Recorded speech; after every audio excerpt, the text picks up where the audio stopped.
Hello and welcome to Exam Sastras. Today we'll discuss about the current affairs of the last 2 days. So let's start the session without any further delay. So the first topic is about the Constitution 131st Amendment Bill of 2026. Although 4-5 দিন আগতে নিউজটো আহিলে তথাপিও আমাৰ লোৱা অলপ problem হ'ল কাৰণ মই অলৰেডি জনাইছিলোঁ যে আই ৱাজ নট ৱেল লাষ্ট ছেশ্যনতো জনাইছিলোঁ আৰু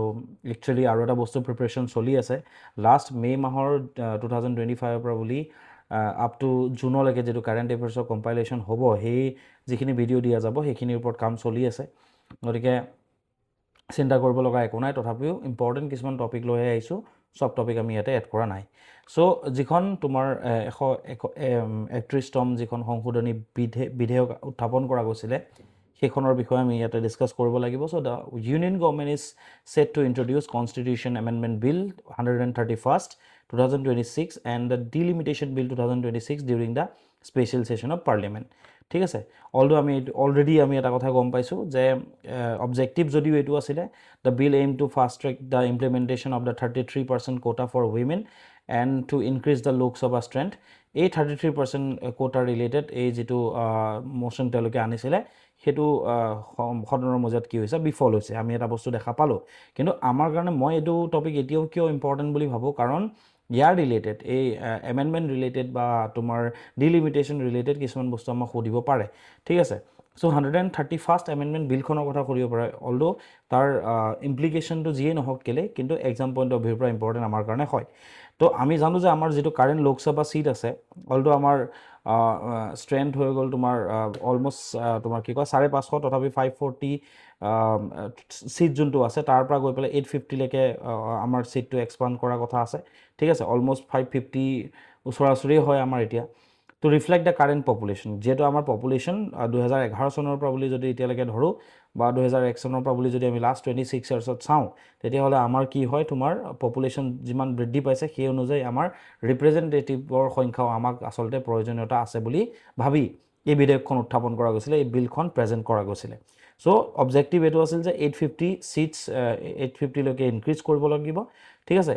8154 state and 35 for union territories 815খন আসন বেলেগ বেলেগ ৰাজ্য আৰু 35খন বেলেগ বেলেগ তোমাৰ যিবোৰ কেন্দ্ৰীয় শাসিত অঞ্চল আছে তাতে এই ছিট বৃদ্ধি কৰাৰ কথা আছিলে উইমেন ৰিজাৰ্ভেশ্যনৰ এটা কোটাও ইয়াত আনিছিলে যে 33% কোটা থাকিব আণ্ডাৰ নাৰী শক্তি বন্ধন অভিনিয়ম এতিয়া আমাৰ কাৰণে এইটো ইম্পৰ্টেণ্ট নহয় যে বিলখন পাছ হ'ল নে বিলখন তোমাৰ পাছ নহ'ল আমাৰ কাৰণে হৈ গ'ল কি এই যোনটো 33% কোটাৰ কথা কৈছিলে এই কোনটো ইনিচিয়েটিভৰ আণ্ডাৰত এই ডিচিশ্যনটো লোৱা গৈছিলে সেইটো হৈ গ'ল নাৰী শক্তি বন্ধন অভিনিয়ম ঠিক আছে Nari Shakti Vandan Adhiniyam that becomes effective immediately bypassing the post 2026 census requirement data বেচিছটো এতিয়াও কি ৰাখিব বিচাৰিছিলে 2011 চনৰ চেঞ্চাছ কাৰণ আমি গম পাওঁ যে এতিয়ালৈকে নেক্সট ফেজত চেঞ্চাছ এতিয়ালৈকে হোৱা নাই আফটাৰ 2011 বাউণ্ডেৰী ৰিফৰ্ম ৰিলেটেড যিহেতু ডিলিমিটেশ্যনৰ কথা কৈছিলে ঠিক আছে তোমাৰ সমষ্টি পুনৰ নিৰ্ধাৰণৰ কথা কৈছিলে তো এটা কথা জানি থবা ইয়াৰ ৰিলেটেড এটা আৰ্টিকেল আছে article 82 so' article 82 will be amended to remove the freeze on redrawing electoral boundaries তো এটা টাইম আছিল যিটো টাইমৰ পাছত কি কৰিছিলে তোমাৰ ডিলিমিটেশ্যনটো ফ্ৰিজ কৰা গৈছিলে ঠিক আছে আৰু এই আৰ্টিকেল 82 বেচিকেলি তোমাৰ এমেণ্ড কৰাৰ কথা আছিলে সংশোধন কৰাৰ কথা আছিলে এই অনুচ্ছেদটো যাতে এই যোনটো ফ্ৰিজ কৰি থৈছিলে ৰিড্ৰয়িং অফ ইলেক্টৰেল বাউণ্ডেৰিজ যিবোৰ কনষ্টিটুৱেঞ্চি আছে সেই তোমাৰ কনষ্টিটুৱেঞ্চিবোৰৰ যিটো বাউণ্ডেৰী ৰিড্ৰ কৰাৰ কাৰণে যোনটো ফ্ৰিজ হৈ আছিলে ঠিক আছে পজ হৈ আছিলে সেই বস্তুটোক এমেণ্ড কৰি পেলাই পুনৰ ৰিড্ৰৰ কাৰণে এটা চেষ্টা চলোৱা গৈছিলে নাও লেজিছলেটিভ অথৰিটিৰ কথা যদি কওঁ আমাৰ কাৰণে ইম্পৰ্টেণ্ট মই কি ক'লোঁ যেনেকৈ কোনটো ইনিচিয়েটিভৰ আণ্ডাৰত হয় নাৰী শক্তি বন্ধন অভিনিয়ম তেনেকৈ আৰু এটা বস্তু ইম্পৰ্টেণ্ট হয় লেজিছলেটিভ অথৰিটিৰ কথা যদি কওঁ ন তো parliament gets the power to decide which population data will govern delimitation statement wise এটা আহিব পাৰে ঠিক আছে কুৱেশ্যন যদি দিব পাৰে যে president gets the power to decide which population data will govern delimitation যে সমষ্টি পূৰ্ণ নিৰ্ধাৰণৰ ক্ষেত্ৰত বা ডিলিমিটেশ্যন যদি কৰে ইলেক্ট্ৰেল বাউণ্ডেৰী যদি ডিলিমিটেশ্যন যদি হয় ৰিড্ৰয়িং যদি হয় তেতিয়াহ'লে কোনটো বছৰৰ ডেটা ঠিক আছে ইউজ কৰিব কোনটো চেঞ্চাছ ডেটা ইউজ কৰিব সেইটো কমপ্লিটলি কাৰ ওপৰত নিৰ্ভৰ কৰে পাৰ্লিয়ামেণ্টৰ ওপৰত নিৰ্ভৰ কৰে তাত যদি প্ৰেচিডেণ্ট বুলি দিয়ে তেতিয়াহ'লে তোমাক তাত ফচাৰ চান্স থাকে চ' মোৰ দেখিবা parliament has the power to decide which population data will govern delimitation now history of delimitation in ইণ্ডিয়াৰ এটা 3টা পইণ্ট ইয়াতে আছে ফাৰ্ষ্ট হৈ গ'ল 42nd এমেণ্ডমেণ্ট এক্ট 1976 যাৰ জৰিয়তে that froze the seat allocation in Lok Sabha to states and division of each state into territorial constituency till year 2000 at 1971 level. So যিয়ে 1976 পৰা 71 সেন্সাস ব্যৱহাৰ কৰি পেলাই তেতিয়ালৈকে যি ডিলিমিটেশ্যন হৈছিলে তাৰ পাছত কিন্তু এই গোটেই প্ৰচেছটো কি কৰা গৈছিলে ফ্ৰিজ কৰা গৈছিলে তাৰ পাছত আকৌ 2001 চনত যেটো 2000 চনলৈকে এটো লিমিটেশ্যন আছিলে 2001 চনত কি আহিলে 84th amendment act 2001 extended freeze until 2026 and empowered readjustment based on 1991 census তো 2026 চনলৈকে ডিলিমিটেশ্যনৰ এই যেটো প্ৰভিজন আছিলে এটো কি কৰা গল ফ্ৰিজ কৰা গল ঠিক আছে সো আকৌ 2003 কি হল তোমাৰ again 87 amendment আহিলে delimitation based on 2001 census without altering seat allocation to its state in Lok Sabha ইয়াত এটা বস্তু কৰা গল যে সিটৰ সংখ্যা বাঢ়িব নোৱাৰিব ঠিক আছে যেনেকৈ অসমত যদি 14খন এখন আছে অসমত 14খনে এখন থাকিব বাট এটা বস্তু হ'ব যে সমষ্টিবোৰ লাইক মানে তোমাৰ ষ্টেটখনৰ ভিতৰত ৰাজ্যখনৰ ভিতৰত বেলেগ বেলেগ সমষ্টিৰ সীমাবোৰ চেঞ্জ কৰিব পৰা যাব কিন্তু সিট বৃদ্ধি কৰিব পৰা নাযাব সো এটো 87th amendment act of 2003 এটা ডাঙৰ ডিসিশন লোৱা গল কোনটো সেন্সাস ডাটা ইউজ কৰা গৈছিল 2001 এবাৰ কোনটো ইউজ কৰা কথা আছিল 2011 ঠিক আছে Now delimitation bill junkhon aisile I already kolu a new delimitation commission chaired by a Supreme Court judge will redraw constituencies ঠিক আছে তো তোমার chairperson কোন হবো Supreme Court এর একজন judge হওয়ার কথা আসলে ঠিক আছে তো mandate কি হয় it will allocate seats among states redraw boundaries and decide reservation for SCs STs and women delimitation commission খনৰ কাম কি হবো এই বিলখনৰ জৰিয়তে যিখন আনিব বিচৰা গৈছে যে কোনখন ষ্টেটে কিমান সিট পাব ঠিক আছে বাউন্ডাৰি ৰিড্ৰ কৰাৰ ক্ষেত্ৰত ঠিক আছে অধিকাৰ কাৰ থাকিব ডিলিমিটেশ্যন কমিশনখনৰ থাকিব আৰু এই কমিশনখনে ডিসাইড কৰিব যে এসসি এসটি বা উইমেনৰ ক্ষেত্ৰত কিমান সিট ৰিজাৰ্ভ কৰিব পৰা যাব জুডিশিয়াল পাৱাৰো থাকে ঠিক আছে it will have civil court powers to summon witnesses call public records and enforce compliances judicial bar in its orders once published in the Gazette of India will have force of law and cannot be challenged in any court jodi hai ঠিক আছে এই মত ৰাখিবা delimitation commission খনৰ যদি কিবা order আহে আৰু যদি গেজেট অফ ইণ্ডিয়াত যদি পাবলিশ হয় তেতিয়া হলে কোনো কোৰ্টত সেই ডিসিশনটো ঠিক আছে সেই অৰ্ডাৰটোক চ্যালেঞ্জ কৰিব পৰা নাযাব that means absolute authority delimitation commission খনৰ থাকিব এই পইণ্টটো ভালকে এবাৰ মন কৰি পঢ়ি লবা পজ কৰি পেলাই এই পইণ্টটো পঢ়ি লবা ঠিক আছে এই পইণ্টটো পঢ়ি লবা সব বস্তু আমাৰ কাৰণে ইম্পৰ্টেন্ট নহয় ঠিক আছে তো আমাৰ কাৰণে কনসাৰ্ন উইথ দা বিলখনৰ ৰিলেটেড কনসাৰ্ন কি আছিল প্ৰথম কথাটো হ'ল কি federal ইমবেলেন্স southern states May C parliamentary share fall from 24.3% to 20.7% under population based seat reallocation যাৰ কাৰণে অপজিশনে মানে অপোজ কিয় কৰিছে বিকজ ফেডাৰেল ইমবেলেন্স এটা হ'ব সাউদাৰ্ন স্টেটছত বৰ্তমান টোটাল সিটত 24.3% সাউদাৰ্ন ইণ্ডিয়ান স্টেটছবোৰত কি আছে সিটস আছে এই বস্তুটো যদি বৃদ্ধি কৰি দিয়া হয় 850 লৈকে তেতিয়া হলে সাউদাৰ্ন স্টেটছৰ শেয়াৰটো কিমান হৈ যাব কিমানলৈ কমি আহিব 20% লৈ কমি আহিব নর্দার্ন ডমিনেন্স এটা আমি দেখিবলৈ পাম হাই গ্রোথ নর্দার্ন স্টেটস মে মানে যত পপুলেশন বেছি যেনেকৈ ইউপি বিহাৰ তাত বেছি সিটস তেওঁলোকে লাভ কৰিব ৰাজস্থানতো একে ধৰণৰ হ'ব গতিকে নৰ্দাৰ্ন ডমিনেন্স এটা ইণ্ডিয়ান পলিটিক্সত থাকি যাব এটো তোমাৰ হৈ গল কনসাৰ্নস বা ক্ৰিটিসিজম যিখিনি আছে আউটডেটেড বেসলাইন 2011 চনৰ সেন্সাসটো এতিয়া it may create demographic distortions in a system mean to last decades 2011 চন বহুত বছৰ আজি পৰা 15 বছৰ আগৰ ডাটা লৈ আমাৰ লাভ নাই ঠিক আছে জুডিশিয়াল বার এটা আছে অবভিয়াসলি কৈছো যে no judicial review of delimitation commission orders commission কোনে যি অর্ডার দিব তার কোন ধৰণৰ জুডিশিয়াল রিভিউ নহব legislative discretion delimitation by simple parliamentary majority may increase risk of political misuse the delimitation মানে যিখন বিল আহিছে ঠিক আছে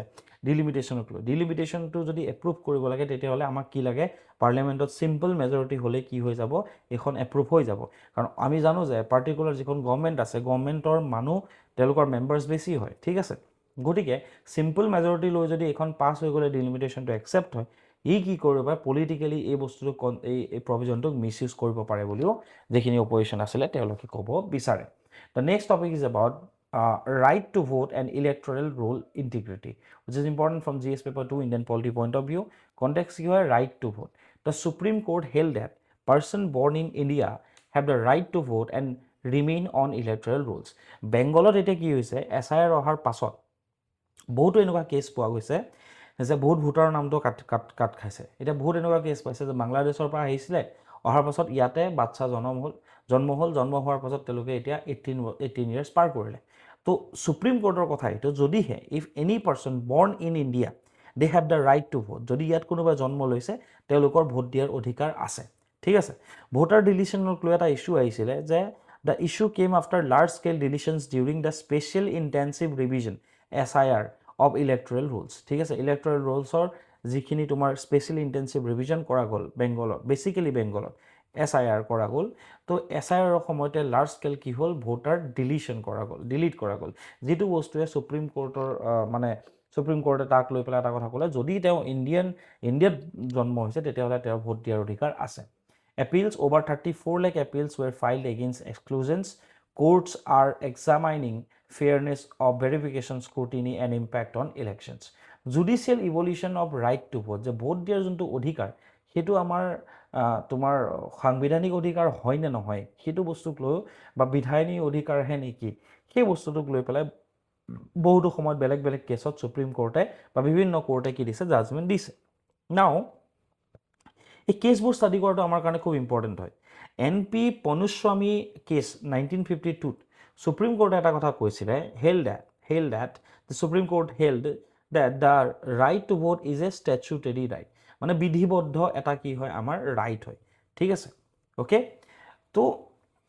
not a natural or common law right এইটো হৈছে যে ষ্টেচুটৰী ৰাইট ঠিক আছে যে বিধিবদ্ধ এটা আমাৰ কি হয় ৰাইট হয় অধিকাৰ হয় বিধিবদ্ধ অধিকাৰ জ্যোতি বসু কেছ যোনটো ফেমাছ কেছ আছিলে তাত court reaffirmed that the right to elect is not a fundamental right but a statutory right ইয়াতো কি ক'লে NP পনুস্বামী আৰু তোমাৰ পনুস্বামীটো ক'লে ভোটৰ কথাটো আৰু ৰাইট টু ইলেক্টৰ কথা ক'লে জ্যোতি বসু কেছত যে এইটো ফাণ্ডামেণ্টেল ৰাইট নহয় ঠিক আছে এইটো মৌলিক অধিকাৰো নহয় এইটো এটা কি হয় বিধিবদ্ধ এটা অধিকাৰহে হয় PUCL versus union of India 2003 কেছত জাষ্টিছ PV Reddyয়ে কি ক'লে the right to vote is a constitutional right flowing from article 326 for the first time in the history of India এইটো কথা কোৱা গ'ল যে যিটো আমাৰ ভোট দিয়াৰ যোনটো অধিকাৰ এইটো এটা সাংবিধানিক অধিকাৰ বুলি ক'লে the right to vote is a constitutional right ঠিক আছে যি আমাক কোনে দিছে অনুচ্ছেদ 326ত আমাক দিয়া কৈছে then again PUCL NOTA case এটা আহিলে court held voting is statutory but freedom of voting to vote or not vote is protected under article 19(1)A কৈছে যে ভোট কোনোবাই দিবও পাৰে নিদিবও পাৰে সেইটো তেওঁলোকৰ নিজৰ কথা ঠিক আছে যে ভোটিংটো ষ্টেচুটৰী যিটো আমি ক'লোঁ যে বিধিবদ্ধ এটা আমাৰ কি আছে অধিকাৰ আছে কিন্তু কোনোবাই ভোট দিব বিচাৰিব পাৰে কোনোবাই ভোট নিদিব পাৰে সেইটো কিন্তু সম্পূৰ্ণৰূপে ব্যক্তিগত কথা আৰু যিটো আমাৰ অনুচ্ছেদ 19 মানে এক কত লিখা আছে 19(1)A লিখা আছে দ্যাট ইজ এইটো কি হৈছে 19(1)A আণ্ডাৰত এইটো প্ৰটেক্টেড হয় যে দ্য ফ্ৰীডম অফ ভোটিং ঠিক আছে to vote or not to vote ঠিক আছে it is protected under article 19(1)A then right to vote মই লাষ্টত যদি কনক্লুড কৰিব লাগে এইটো এটা বস্তু হৈ গ'ল কি this is a statutory right not enforceable as fundamental right under article 32 কি হয় আমাৰ এইটো এটা বিধিবদ্ধ অধিকাৰহে হয় ঠিক আছে তো ইয়াৰ ৰিলেটেড মই ইয়াতেই দুটা কুৱেশ্যন দি থৈছোঁ অসমীয়াটো দিছোঁ ইংৰাজীটো দিছোঁ চাই পেলাই তোমালোকে কাইণ্ডলি এটেম্প কৰি পজ কৰি পেলাই এটেম্প কৰি কমেণ্ট ছেকশ্যনত জনাবা কাৰণ প্ৰিলিমছ আহি আছে আকৌ কৈছোঁ যে প্ৰিলিমছৰ 2-3 মাহ আগৰ যিখিনি কাৰেণ্ট এফেয়াৰ্ছ আছে সেইখিনিও বহুত বেছি আমাৰ কাৰণে ইম্পৰ্টেণ্ট হয় the next topic is about Poshan 2.0 which is important from GS paper two governance point of view তো কি হৈছিলে 8 Poshan Pakhwada is being held under Poshan 2.0 focused on brain development in a child's first 6 years তো এটা ইনিচিয়েটিভ আছে পোৰ্চন 2.0ৰ আণ্ডাৰত অষ্টম পোৰ্চন পাখৱাৰা যোনটো আছিলে 8 পোৰ্চন পাখৱাৰা ইনিচিয়েটিভটো বেচিকেলি চিলড্ৰেন এজনৰ শিশু এগৰাকীৰ প্ৰথম 6 বছৰত যিটো ব্ৰেইন ডেভেলপমেণ্ট হয় সেইটোৰ ওপৰত ফ'কাছ কৰিয়ে পোষণ পাখৱাৰা ইনিচিয়েটিভটো লোৱা গৈছিলে পোষণ পাখৱাৰা যাক কোৱা হয় তোমাৰ nutrition Fortnite it is an annual flagship campaign এইটো এটা কি হয় কেম্পেইন হয় আণ্ডাৰ পোষণ 2.0 under the Poshan Abhiyan prime minister's overarching scheme for holistic nourishment এইটো কি হয় বাৰ্ষিকভাৱে অনুষ্ঠিত কৰা এটা কেম্পেইন হয় পোষণ পাখৱাৰা The 8th edition occurring in 2026 continues the mission to create a Jan Andolan, people's movement around nutrition across India. এবাৰ কি কৰিব বিচাৰা গৈছে জন আন্দোলন গঢ়ি তুলিব বিচাৰা গৈছে যে জনসাধাৰণে এই ক্ষেত্ৰত নিউট্ৰিশ্যনৰ ক্ষেত্ৰত বিশেষকৈ শিশুৰ নিউট্ৰিশ্যনৰ ক্ষেত্ৰত এটা জন আন্দোলন গঢ়ি তুলিব লাগে আৰু তাৰ ওপৰতে 8th এডিশ্যনটো কি কৰিছিলে তোমাৰ এটা এটা 8 এডিশ্যনৰ জৰিয়তে এটা মিছন বৰ্তমান লোৱা গৈছে Poshan 2.0 is an integrated nutrition programme launched in 2021 এই যোনটো পোষণ 2.0 যাৰ আণ্ডাৰত 8 পোষণ পখৱাৰা কেম্পেইনটো চলোৱা গৈছে পোষণ 2.0 টো কি হয় এটা এটা ইণ্টিগ্ৰেটেড নিউট্ৰিশ্যন প্ৰগ্ৰেম হয় যেটো 2021 চনত লঞ্চ কৰা গৈছিল by ministry of women and child development মনত ৰাখিবা ৰিলেটেড টু চাইল্ড হয় সো চাইল্ড ডেভেলপমেণ্ট মিনিষ্ট্ৰি ঠিক আছে ministry of women and child development MOWCD বুলি কোৱা হয় বা ফুল ফৰ্মত ministry of women and child development objective কি হয় targets the elimination of malnutrition পুষ্টিহীনতাত চোৱা পুষ্টিহীনতা যদি কাৰোবাৰ থাকে কোনোবা শিশুৰ থাকে তেতিয়াহ'লে অভাৰঅল মানৱ সম্পদ উন্নয়নৰ ক্ষেত্ৰত বা হিউমেন কেপিটেল ডেভেলপমেণ্টৰ ক্ষেত্ৰত প্ৰব্লেম আহে চ' সেইকাৰণে মল নিউট্ৰিশ্যন বা পুষ্টিহীনতাক দূৰ কৰাটো আমাৰ কাৰণে খুব এটা ডাঙৰ লক্ষ্য হৈ পৰে through a strategic shift in nutrition content and delivery systems তো দুটা কথা এটা হৈ গ'ল কি চাইল্ড ডেলিভাৰী সেকেন্ড কথা হৈ গ'ল কি নিউট্ৰিশ্যন কন্টেন্ট ঠিক আছে নিউট্ৰিশ্যন কন্টেন্টৰ ক্ষেত্ৰত বেসিক্যালি কি হয় তোমাৰ গুৰুত্ব আৰোপ কৰিব লাগিব ঠিক আছে তো through A strategic shift in nutrition content তাৰ ওপৰত বেছি গুৰুত্ব আৰোপ কৰিব লাগিব scheme subsumptions it subsumes ICDS scheme for adolescent girls and the original Poshan Abhiyan for unified implementation ঠিক আছে এই ইয়াৰ আণ্ডাৰতে কি আছে ICDSৰ এই সাবজিউম কৰিছে স্কিম ফৰ এডোলেসেন্ট গাৰ্লছ ইয়াৰ আণ্ডাৰতে সোমাই পৰে আৰু পোষণ অভিযান ঠিক আছে target beneficiaries children's aged between 0 to 6 years লগতে প্ৰেগনেন্ট উইমেন লেক্টেটিং মাদাৰ্ছ মানে কি কয় যোনে বাচ্চা জন্ম দিছে আৰু এডোলেসেন্ট গাৰ্লছ যিখিনি 14 পৰা 18 গোটেইখিনি সামৰি এই পোষণ পখৱাৰা ইনিচিয়েটিভটো লোৱা গৈছিলে mobilisation it promotes Jan Bhagidari by involving gram panchayat and self help groups ঠিক আছে জন আন্দোলন বা জন ভাগিদাৰী কেনেকৈ কৰিব গ্ৰাম পঞ্চায়ত আৰু সেল্ফ হেল্প গ্ৰুপ যিবোৰ তোমাৰ আত্মসহায়ক গোট আছে তেওঁলোককো ইয়াত সন্নিৱিষ্ট কৰা গৈছে কাৰ কাৰণে কৰা গৈছে 0 to 6 yearsৰ children pregnant women lactating mothers আৰু adolescent girls aged between 14 to 18 years the last topic is about new Greco species discovered in Raimona National Park Greco species মানে জেঠি প্ৰজাতি এটা ডিসকভাৰ হৈছে Raimona which is called Cartodactylus raimonesis ঠিক আছে so it is a nocturnal semi arboreal bentode মানে semi arboreal মানে কি হয় তোমাৰ অৰ্ধবৃক্ষবাসী আধা গছত থাকে আধা তলত থাকে বেন্টোড মানে হৈ গ'ল বেকা আঙুলিয়া ঠিক আছে দেখিছা বেকা আঙুলিকেইটা গেকো স্পেচিছ মানে জেঠিৰ প্ৰজাতি হয় এপিয়াৰেন্স লাইট য়েল্লোইছ বেছ কালাৰ হয় ঠিক আছে লাইট য়েল্লো পেল য়েল্লো হয় এনভাইৰনমেণ্ট হিউমিড ক্লাইমেট আমাৰ ইয়াত যেনেকুৱা হয় হিউমিড আৰ্দ্ৰ জলবায়ু বেছি প্ৰিফাৰ কৰে মইষ্ট ডেচিডিয়াছ ফৰেষ্ট যিবোৰ থাকে ঠিক আছে পৰ্ণপাতী উদ্ভিদ যোনবোৰ থাকে মইষ্ট ঠিক আছে আৰ্দ্ৰ পৰ্ণপাতী উদ্ভিদ অৰণ্য যিবোৰ থাকে তাত পোৱা যায় আৰু ডিষ্ট্ৰিবিউশ্যন বেচিকেলি ৰাইমনা নেশ্যনেল পাৰ্কৰ ওচৰতে পোৱা গৈছে diet as an insectivore it primarily consumes small invertebrates found on the forest floor যেবোৰ পোক পতংগ আছে সেইবোৰ খায় বেন্টোড geckos are the most species rich genus of geckos in the world their curved toes lack the expanded adhesive pads typical of other geckos ৰাইমনাৰ কথা আমি জানিলো this is the 6th national park of Assam ঠিক আছে and a critical buffer zone between zone of Manas tiger reserve Raimona আছে ইয়াতে ঠিক আছে the western most national park of Assam তাৰ কাষত আছে সিকনা জলাও 7th খন আছে আৰু তাৰ কাষত মানস নেশ্যনেল পাৰ্ক আছে সো লোকেশন বাউন্ডাৰী কাৰ লগত শ্বেয়াৰ কৰে ৱেষ্ট বেংগল আৰু ভূটানৰ লগত এফালে ৱেষ্ট বেংগল ওপৰত ভূটান ৱেষ্টত ৱেষ্ট বেংগল নৰ্থত ভূটানৰ লগত বাউন্ডাৰী শ্বেয়াৰ কৰি আছে ঠিক আছে প্ৰায় 20 it forms A conservation corridor over 2400 square kilometer ঠিক আছে লগত যেনেকৈ তোমাৰ ভূটানৰ Phibsoo wildlife sanctuary Jigme Singye Wangchuck national park আৰু ৱেষ্ট বেংগলৰ বক্সা টাইগাৰ ৰিজাৰ্ভৰ সৈতে এই গোটেই অঞ্চলটো এটা ডাঙৰ অঞ্চল হয় এটা 2400 স্কয়াৰ কিলোমিটাৰ ইনক্লুডিং ৰাইমনা এটা ডাঙৰ এটা কনজাৰভেশ্যন কৰিডৰ হয় ঠিক আছে এইফালে তোমাৰ যদি চাবলৈ যাওঁ লোকেশনটোত দ্য পাৰ্ক ইজ বাউণ্ডেড বাই সংকোচ ৰিভাৰ টু দ্য ৱেষ্ট পশ্চিমত সংকোচ ৰিভাৰ আছে একেবাৰে ৱেষ্টাৰ্ণ মোষ্ট যিখন ব্ৰহ্মপুত্ৰ টেৰিটৰী হয় অসমত যিখন উপনদী হয় সেইখন সংকোচ ঠিক আছে তাৰপিছত তোমাৰ to the west and Saralbhanga river to the east সোঁফালে সৰলভঙ্গা আছে আৰু দুইখন গৈ পেলাই ক'ত লাগে ব্ৰহ্মপুত্ৰত লাগে faunal diversity Asiatic elephant royal Bengal tiger clouded leopard Indian gaur wild water buffalo যিখিনি সচৰাচৰ চবতে পোৱা যায় বাট আমি মনত ৰাখিব কি লাগিব যে এণ্ডেঞ্জাৰ্ড গল্ডেন লাংগুৰ যোনটো আছে হলৌ বান্দৰ যোনটো আছে সেইটো ক'ত পোৱা যায় এই ৰাইমনা নেশ্যনেল পাৰ্কত পোৱা যায় এতিয়া হলৌ বান্দৰৰ কথা যেতিয়া আহিছে হলৌ বান্দৰৰ যিটো চাইণ্টিফিক নেম আছে সেইটো জানিব লাগিব ডেট ইজ ট্ৰেচিপিথেকাছ গেই ঠিক আছে এণ্ডেমিক ৰেঞ্জ অনলি ৱেষ্টাৰ্ণ আসামত পোৱা যায় and black mountains of Bhutan এই অঞ্চলটোতে গল্ডেন লাংগুৰ পোৱা যায় ঠিক আছে নৰ্থত তোমাৰ তুমি যদি চাবলৈ যোৱা তেওঁলোক কোনটো অঞ্চলত আছে ভূটান হিমালয় ব্ৰহ্মপুত্ৰ ৰিভাৰ এইফালে মানস ৰিভাৰ সংকোচ ৰিভাৰ মাজত এই অঞ্চলটোতে মানে আল্টিমেটলি ৰায়মনৰ চেকনা জলৰ এই অঞ্চলটোতে গল্ডেন লাংগুৰ চবতছে বেছি পোৱা যায় ঠিক আছে কি protected areas in Assam golden লাংগুৰৰ কাৰণে মানস নেশ্যনেল পাৰ্ক ঠিক আছে ৰায়মনা তোমাৰ Chakrashila wildlife sanctuary the first wildlife sanctuary in India with golden langur as the primary species চক্ৰশিলাখন এনেকুৱা এখন হয় ধুবুৰী চক্ৰশিলা অভয়াৰণ্য য'ত গল্ডেন লাংগুৰক সংৰক্ষণৰ কাৰণে প্ৰথমটো বা গল্ডেন লাংগুৰক